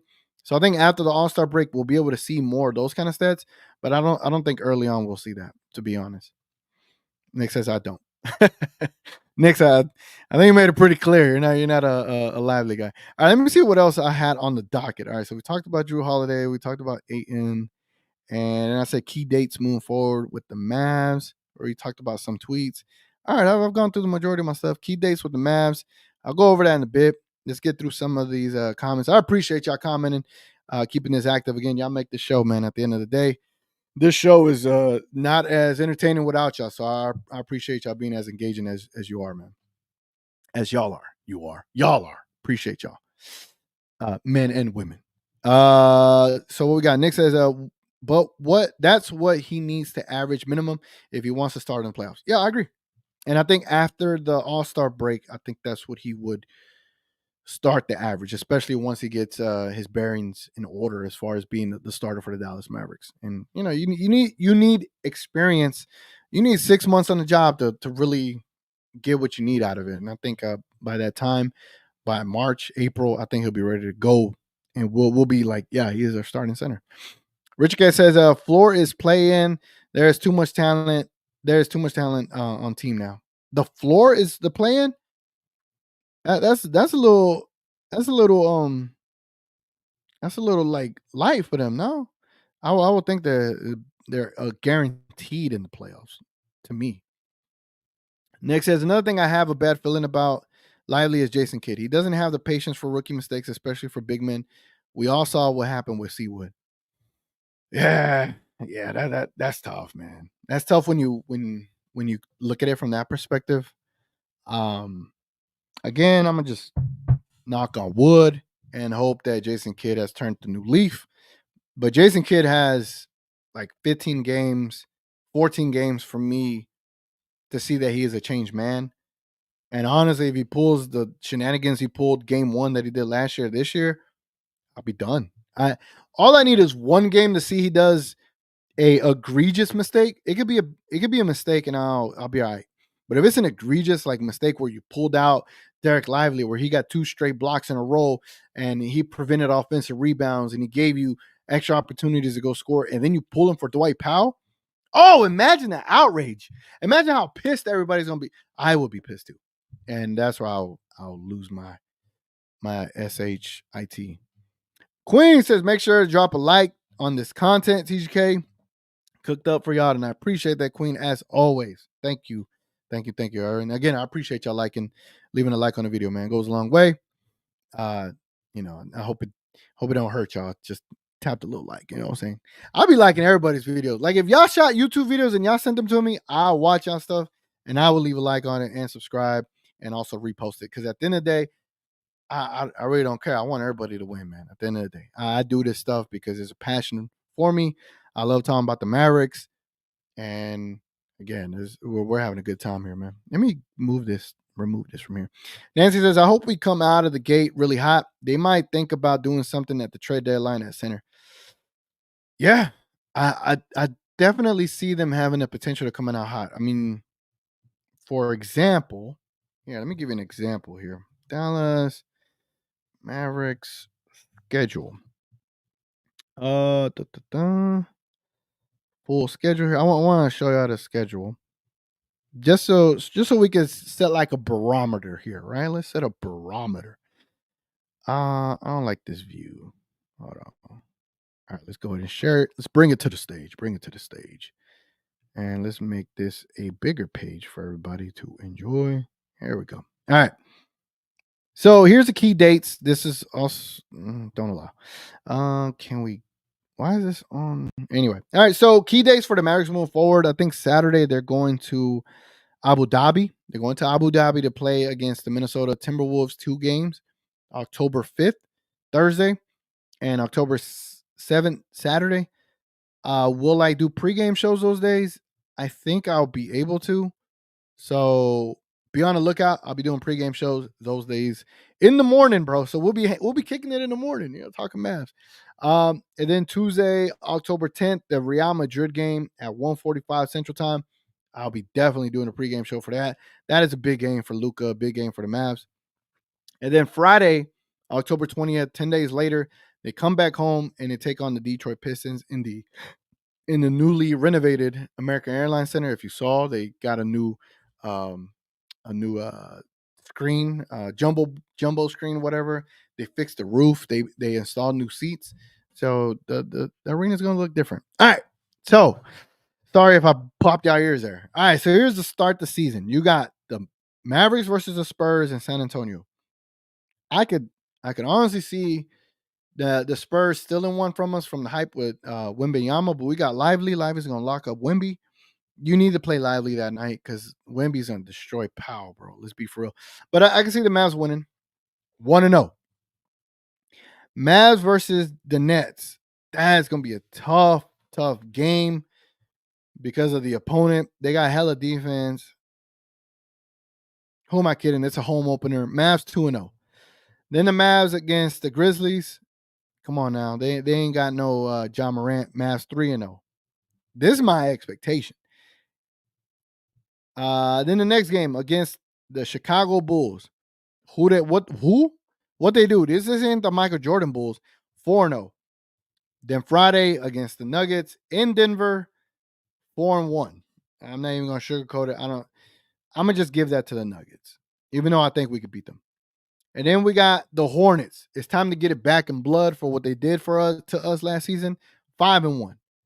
We're gonna go. Whatever the 6. We're gonna go till I get 10 games. 5-1 right here. Mavericks versus Orlando. Are you kidding me? 6-1. Toronto versus Mavericks. Toronto has no idea what the hell they're doing. They lack identity right now. 7-1 Mavericks. And then we get to the Clippers in Dallas. We beat them without Luka last year, and we had Kyrie and Theo Pinson beating them. Let me hear y'all say it. 8-1. And then the 10th game. The 10th game is going to be 2 games in New Orleans, home and home. I think I said this before. I think we're going to lose the first one, and then we'll win the second one. That's what I said at first, but I'm going to stick to that. So 8-2, because the Pelicans, they're going to probably be good early in the season too, and it's going to be at home. And yeah, I'm going to just give them that game because they are going to be a solid team. So I see the Dallas Mavericks starting 8-2 to start the season. 8-2. Call me crazy. Call me whatever.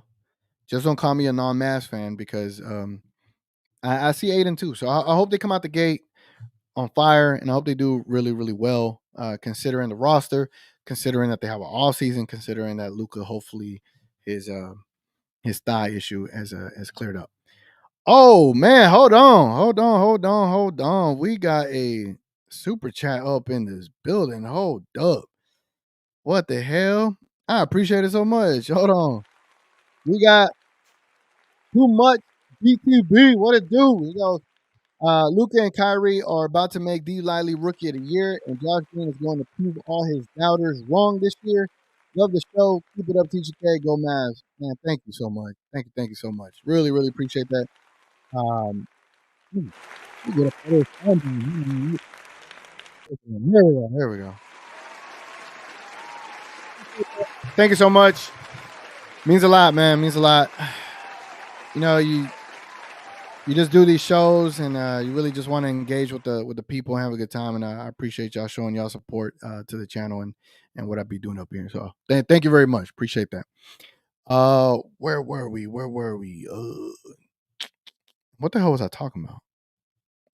I'm telling you, super chats be throwing me off, man. I'll be like, I don't know what to talk about no more. Oh yeah. Yeah, so 8-2. 8-2 is my prediction for the first 10 games of the season. And here we go. Again, thanks for the super chat, bro. Rich K says, I call BS on needing a lot of old ass players, but what you do need a couple of years.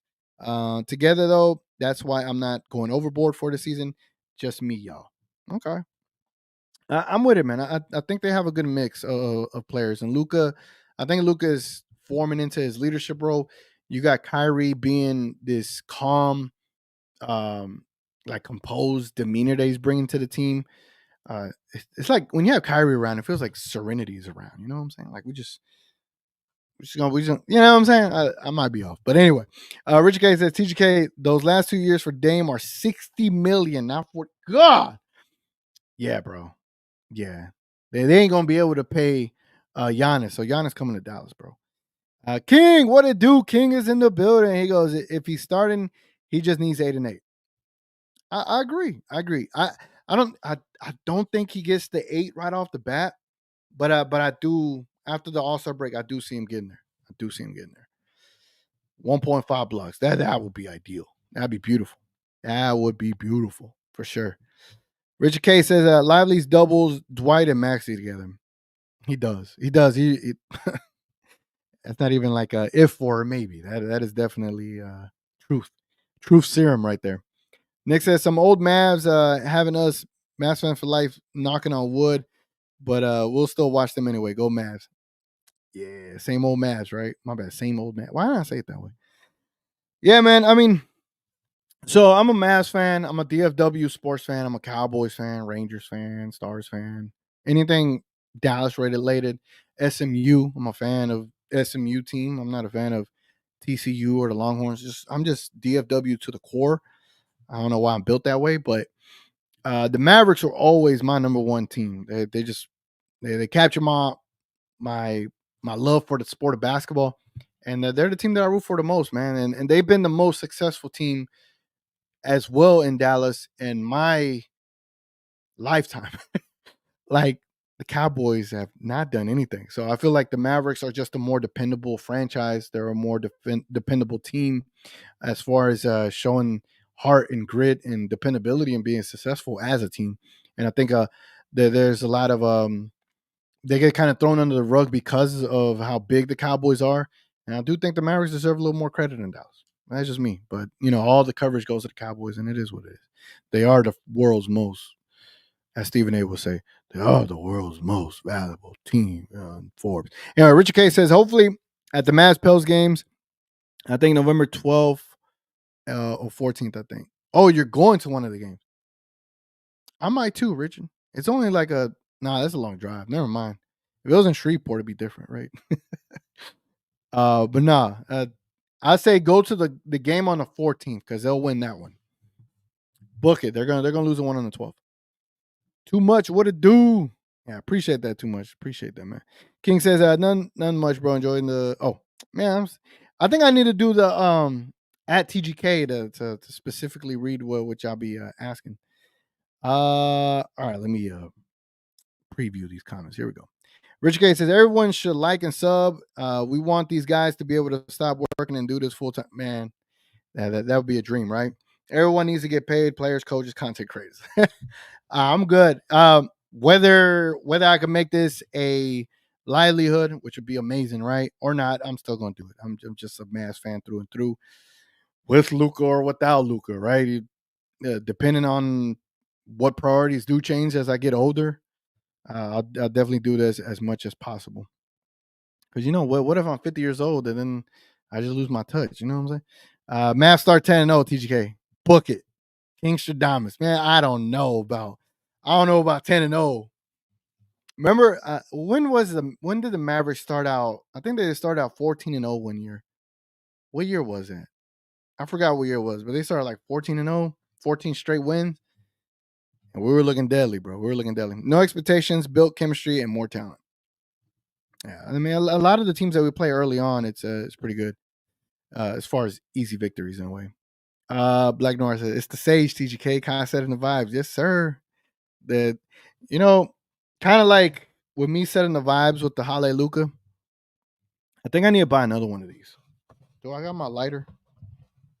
What the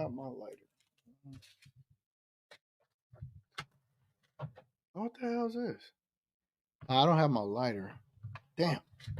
So when it comes to the pregame shows, again, I'm trying to like curate how to go about them, because this is a different streaming service. So my other streaming service has all the other stuff I was doing last year, but I'll be lighting the Hallelujah every game for good luck for our team. So be on the lookout for that. Here we go. Dang, not a fan of the wings. No, I am. I am. Now, am I watching all the games? No, I haven't been able to. I've been trying to go to a game. I had like a front row seat, or I had it on obviously the application, right? And I was about to purchase it. I hit purchase. It was about like $40, $50, like literally front row. And then it hit me with these tickets were purchased. And I was like, God damn, man. Like, I ain't never got to sit no like front row hardwood seats, and the one opportunity that I got like to be right there, they get bought up. And then I guess like the Wings were going on a really good run because they were having a good run. Obviously, they're in the playoffs, and the tickets just started soaring up.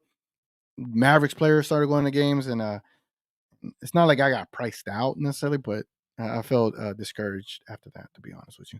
And then things got a lot difficult. Nick says 2002-2003 season Mavs started 14-0 with Nash, Finn, Van Exel, Dirk, and Donnie Nelson at the helm. Hey, Nick, I appreciate that, man. I appreciate that. Okay, so my memory is good. My memory is good. Yeah, think of that. That is 20 years ago. And did I do any research prior? No, but I do remember that we went 14-0 one season. And man, I wish Twitter was around back then. I would have liked to see what Mavs Twitter would have been talking about. And man, if we go 14-0 to start this season, what are we going to be talking about? We're going to be talking about championship. Am I right? That's what we're going to be talking about. Dirk got injured in the Western Conference Finals that year, and then they lost to the Spurs. Yeah, I remember that. They could have easily beaten the Nets in the finals that year had Dirk been healthy. Bro, Dirk could have won a championship in 2003. He definitely should have won in 2006. Definitely should have won in 2007. And then he would have had Dirk. I don't even want to cuss. But it's crucial like that. Like Dirk could have had 4, bro. Seriously. Think of it. 2003, if he doesn't get hurt, I think we had the Spurs backs on against the wall, bro. I think we had him dead in the water. But then Steve Kerr want to come in and have a miraculous game and beat us. And this is without Dirk. Steve Kerr had that kind of game without us having Dirk to beat us. Imagine if we had Dirk. It just wouldn't happen. Dirk would have had 2003. Dirk should have had 2006. Dirk should have had 2007. Because if we didn't run into the Warriors, nobody's beating us. And we would have gotten 11. Or if we would have gone those 3 championships, we probably don't get 11. You know what I'm saying? But at minimum, Dirk should have had 3. Maximum, Dirk could have had 4. That's crazy, bro. That's crazy. Nick says, I remember Dirk was pushing to come back and play, but Mavs staff wanted to preserve his future. Yeah. I was, at the time, I was 12, 13 years old. Yeah, I was 13, probably 14. And I was selling candies. I don't know if y'all remember. If y'all in Dallas, y'all might remember this. But there was these vans, and they were called Teens with Dreams. And basically, you would carry these big old tubs. You go door to door selling, brittle pecan candles, coloring books, like $8 to $10 per item. This stuff was hella expensive. I think we would as the sellers would make like 20-30% cut. It'd be in the summer. And I remember having to listen to the games on radio. So I have like this little radio player, and I'd have to like have the antenna up. I don't know if y'all remember having like the little hand radios. You have to pull the antenna all the way out, and you have to turn the knob to get it on that station.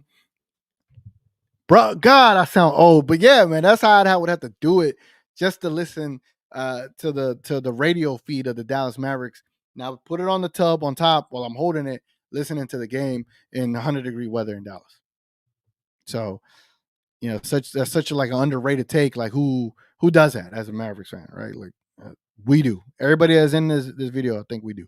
Richard K says, CJK, if you wanted to go to a Pels game, get with me, but I suggest a train. It's a damn long drive, trust me. And there's a train from Dallas to New Orleans? I might have to do that. Nick says, another point, 2007, if Avery Johnson did not rest starters against the Warriors in the last game of the regular season, we wouldn't have had to face him in the first round starters.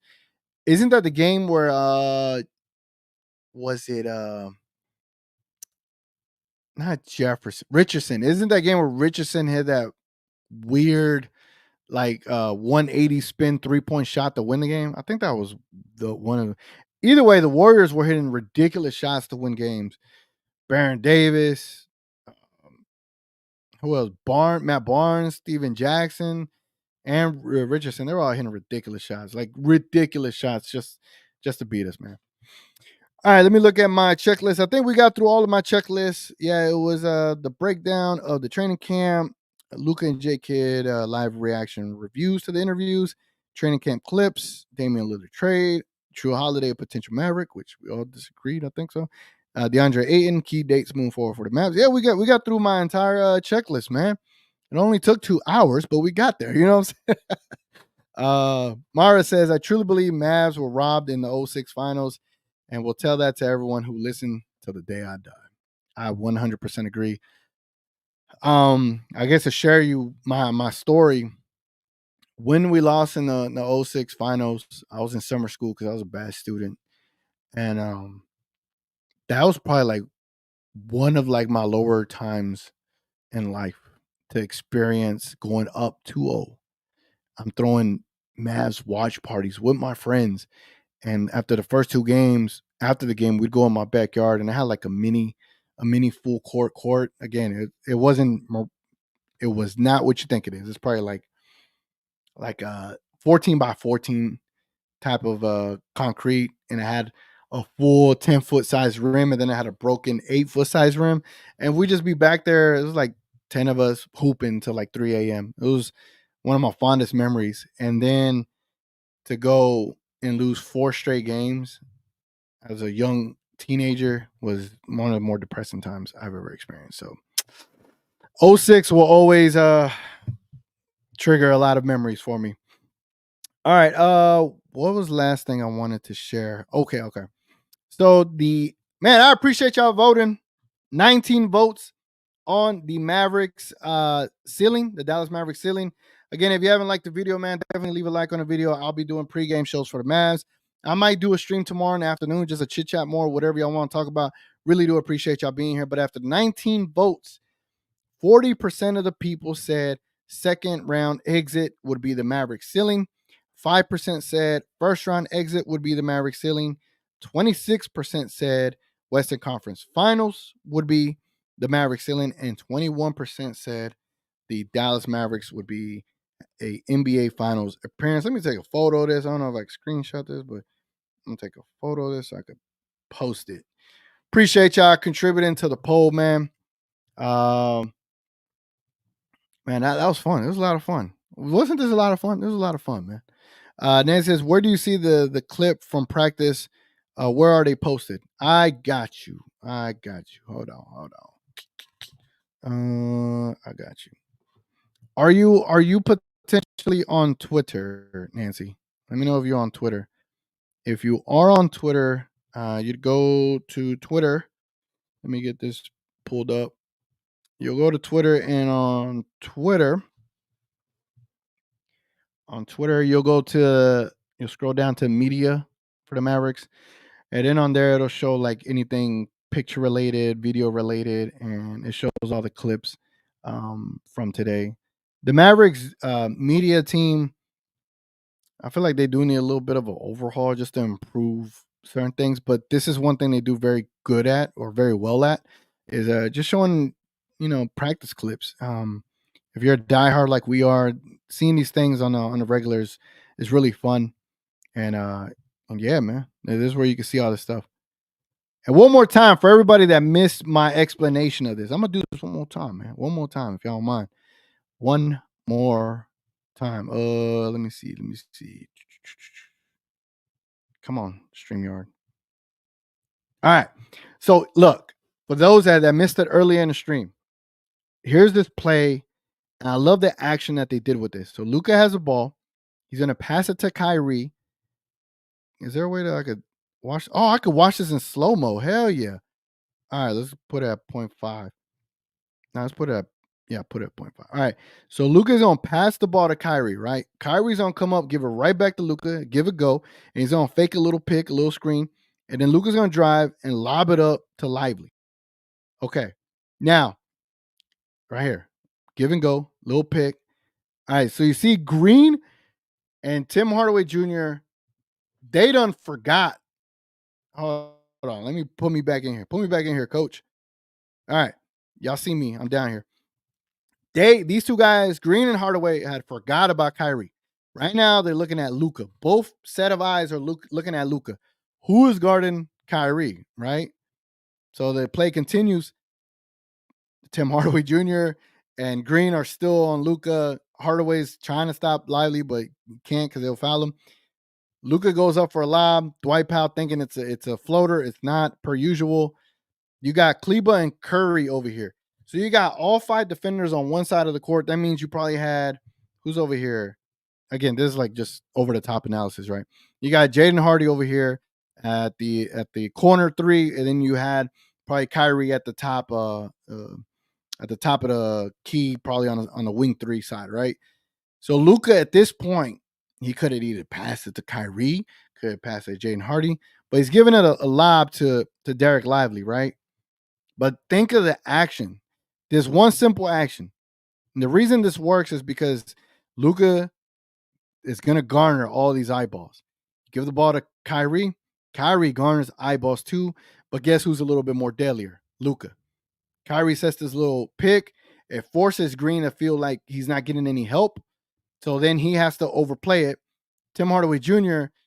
probably not knowing what he was supposed to do. He's just sticking around. And it's just a beautiful play, but just imagine what this is going to look like. Grant is in the corner. My bad.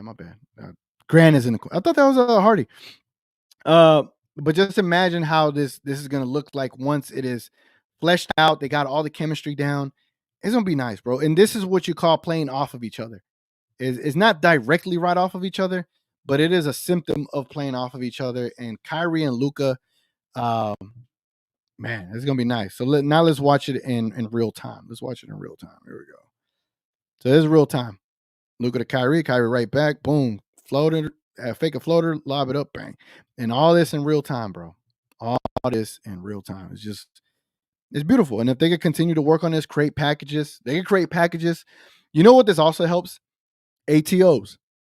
Having these kind of actions help the ATO plays after a timeout, right? And that's an issue that we've been having, is having these play calls after timeouts, whether they run horn, screens, whatever kind of actions they want to run. When you got something like this and you could play Kyrie and Luka off of each other, it helps. It helps so much, man. It helps so much.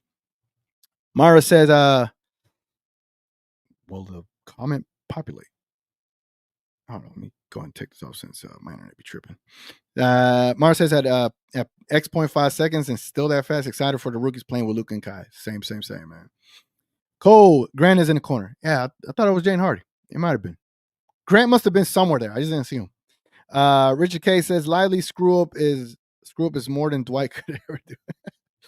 TJ already a midseason defensive. Yeah, man. What's the word?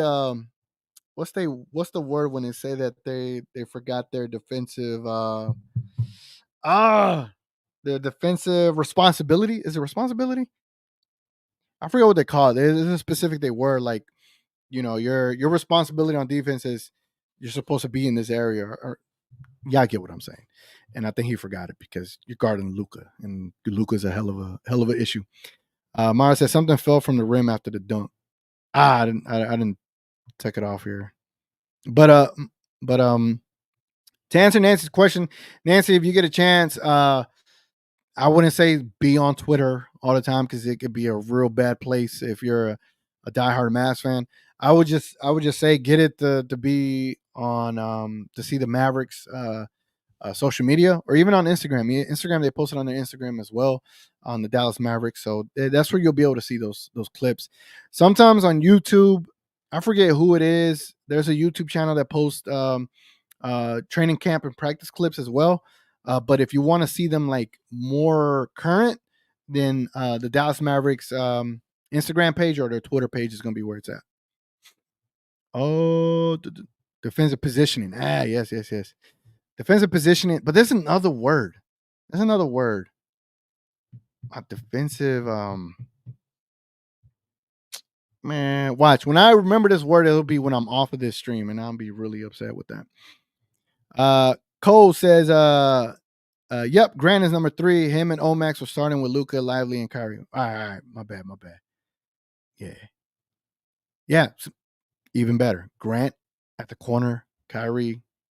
I mean, yeah, that would have been nasty.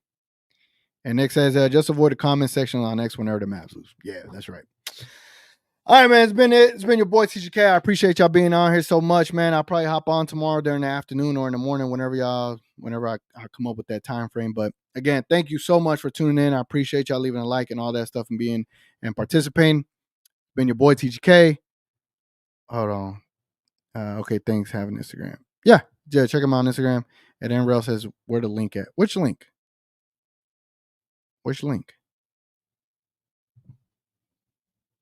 Hold on.